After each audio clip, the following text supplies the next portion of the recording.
రామరాజుని హాస్పిటల్లో అడ్మిట్ చేసి ఉంటారు. ఇంకా అందరూ చాలా టెన్షన్ పడుతూ చూస్తూ ఉంటే అప్పుడే డాక్టర్ బయటికి వస్తాడు. అసలు ఇలా ఉంది డాక్టర్ మా ఆయనకి అని వేదవతి, మా మామయ్య గారు ఎలా ఉన్నారు అని నర్మదా, ప్రేమ వాళ్ళు, మా నాన్నకి ఎలా ఉంది అని ధీరసాగర్ వాళ్ళు అందరూ ఒకేసారి అడగడంతో, ఆపండి అందరు ఇలా అరవకండి, ఎవరైనా ఒకరు ఇంటి పెద్ద ఎవరున్నారో వాళ్ళు అడగండి అని డాక్టర్ చెప్తాడు. ఇదిగోండి ఈవిడ మా అత్తయ్య అని నర్మదా వేదవతిని చూపించడంతో ఆయనకి సివియర్ హార్ట్ స్ట్రోక్ వచ్చింది. 24 గంటలు గడిస్తే కానీ ఏమీ చెప్పలేము, కొంచెం సీరియస్గానే ఉంది అని చెప్పడంతో ఇంకా అందరూ చాలా బాధపడుతూ ఉంటారు.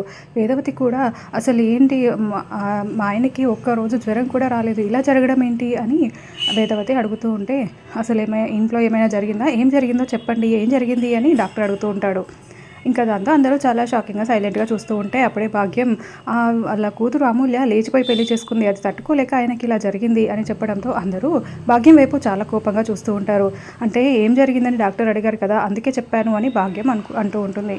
ఇంకా డాక్టర్ ఏమో చూద్దాం, రేపటి వరకు చూస్తే ఆయన పరిస్థితి ఏంటో తెలుస్తుంది, మీరు దేవుడిని మొక్కుకోండి అని డాక్టర్ చెప్పేసి వెళ్ళిపోతాడు. మరోవైపు అమూల్య రూమ్లో ఏడుస్తూ ఉంటే అప్పుడే విశ్వ వాళ్ళ అమ్మ వచ్చి, ఏం కాదులే అమ్మ, నువ్వేం బాధపడకు అని మాట్లాడుతూ చెప్తూ ఉంటుంది. ఇంకా మరోవైపు విశ్వ ఏమో బయట ఉంటే ప్రభావతి, సేనాపతి వాళ్ళు చాలా సంతోషపడుతూ విశ్వాన్ని మెచ్చుకుంటూ ఉంటారు.